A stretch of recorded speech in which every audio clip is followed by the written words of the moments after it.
What's going on, vinyl community? Welcome to another video with the Record Spinner. In today's video, I'm going to be doing a vinyl haul covering the records that I picked up at a local record store that I just stumbled across lately called Rock and Soul, DJ Equipment and Records. So this all occurred fairly recently as of filming this video.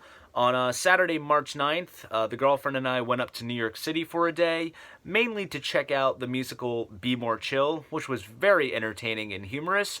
But before our 2 o'clock show, we had a little bit of time to do some sightseeing and check out some notable locations that we had discussed perhaps checking out.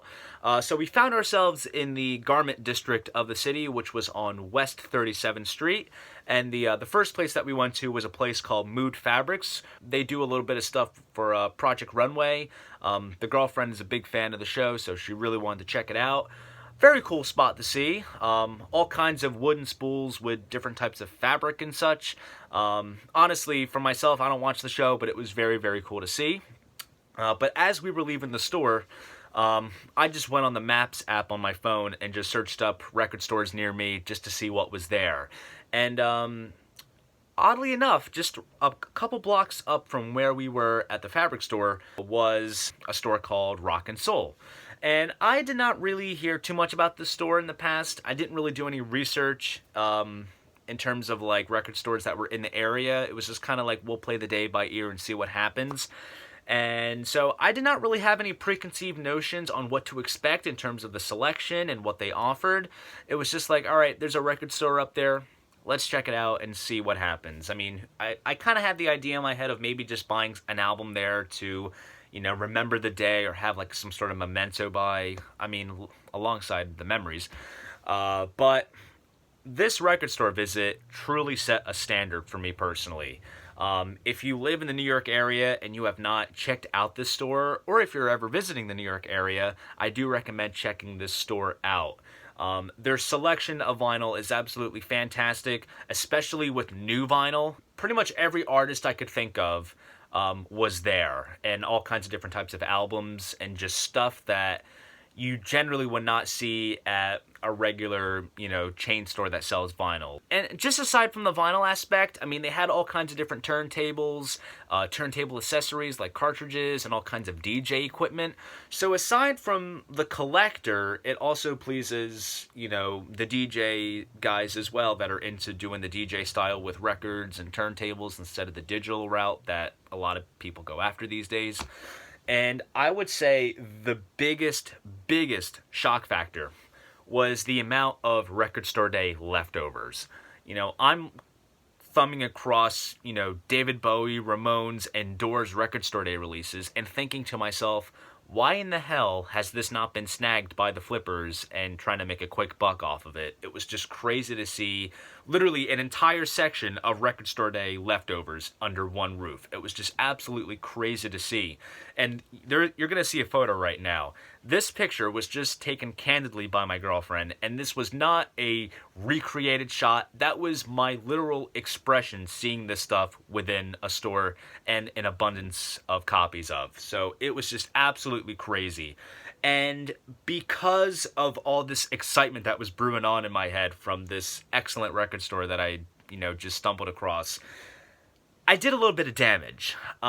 This was perhaps the first case that pretty much anything that I picked up, I ended up purchasing. And at first, I laid out everything on the counter, and I was going to go through like a selection process and just, you know, see what exactly ranked in terms of importance.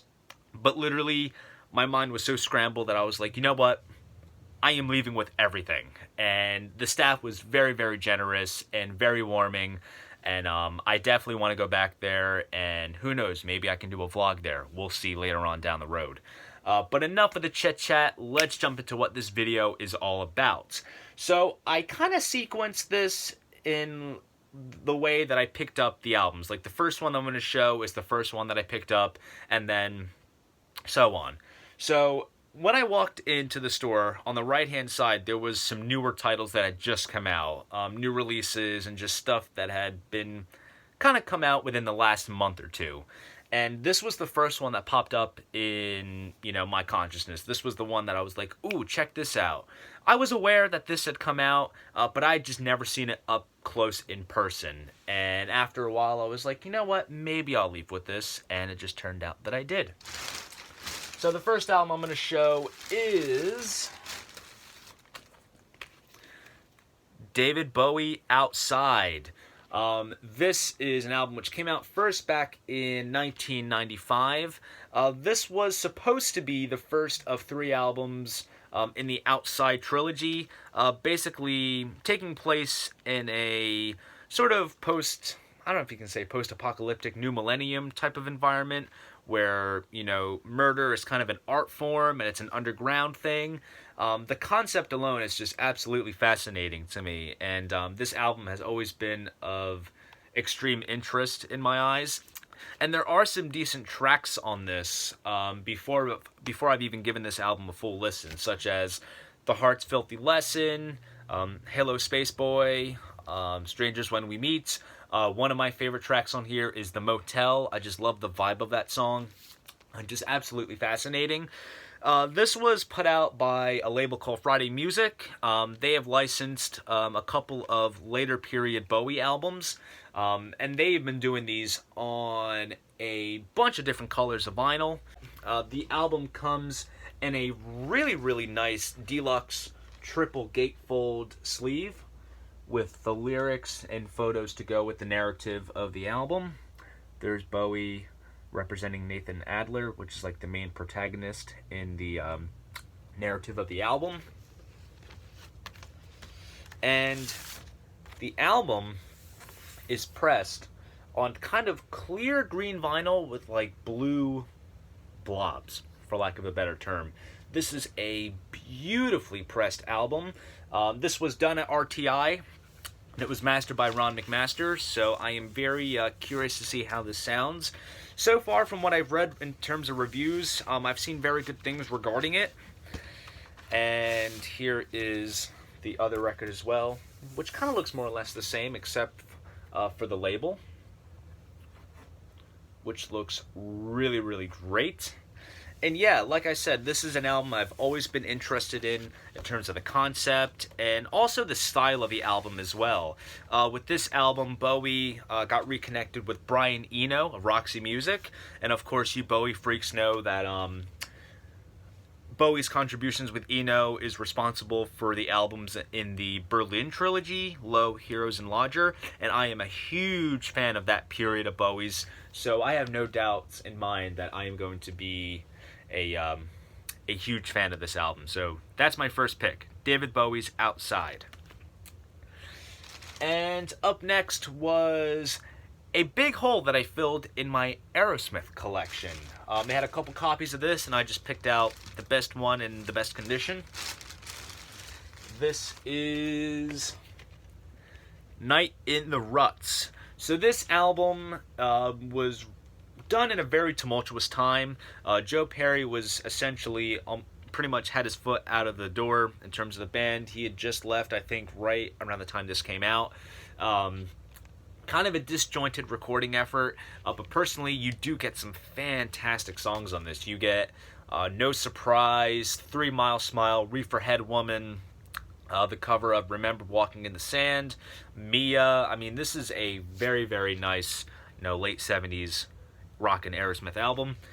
This was a Record Store Day release, which was done back in 2013, and it is indeed numbered, as you can see here. I don't know if you can catch that. I have copy number 313, so that is a rather low number. I think they may have done a couple thousand of these, I believe. Comes with an insert with various pictures of the band and the mining outfits, and then they even went as far as to replicate the merchandise order form that came with the original pressing of the album. Try mailing this out today. Comes in a nice kind of clear sleeve, pressed on nice heavyweight black vinyl, pressed to RTI once again, mastered by Ryan K. Smith, and here you got that classic red Columbia label, which looks absolutely outstanding.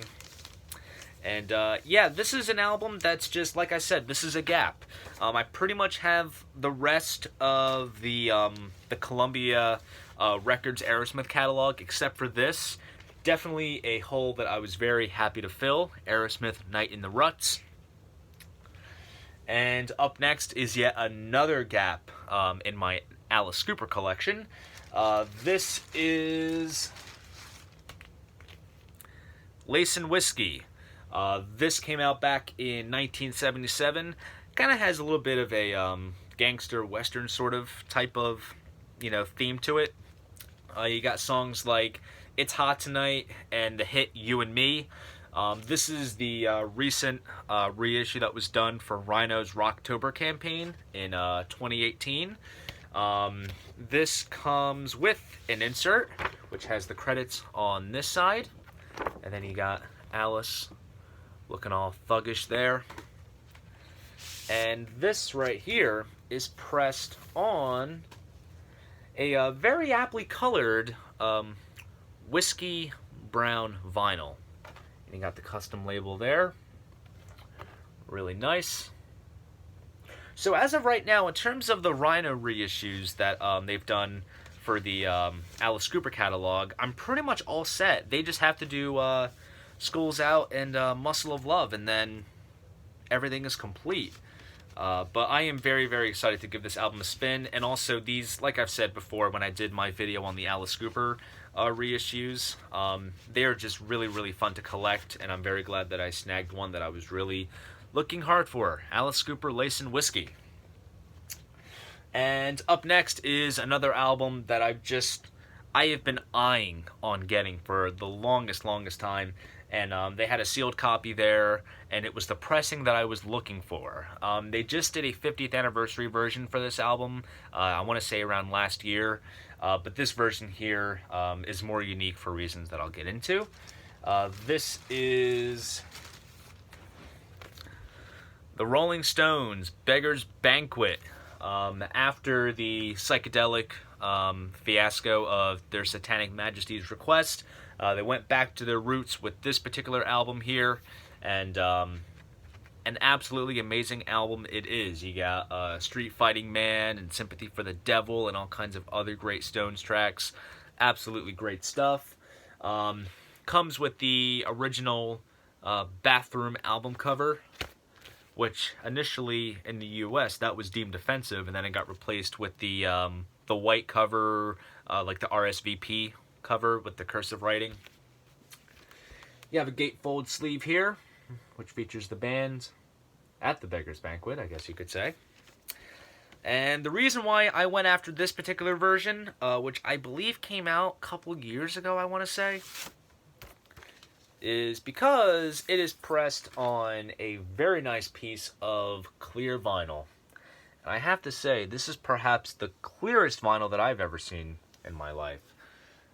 Absolutely great, and it's pressed wonderfully as well. So I am very excited to give this album a spin once I get to it.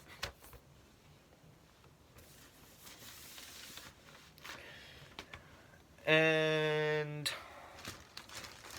up next is a band that I don't have many records of, but in terms of when I saw what songs were on this, I was like, yes, absolutely. One of those albums that, there's just so many classics on it that it is deemed owning just flat out.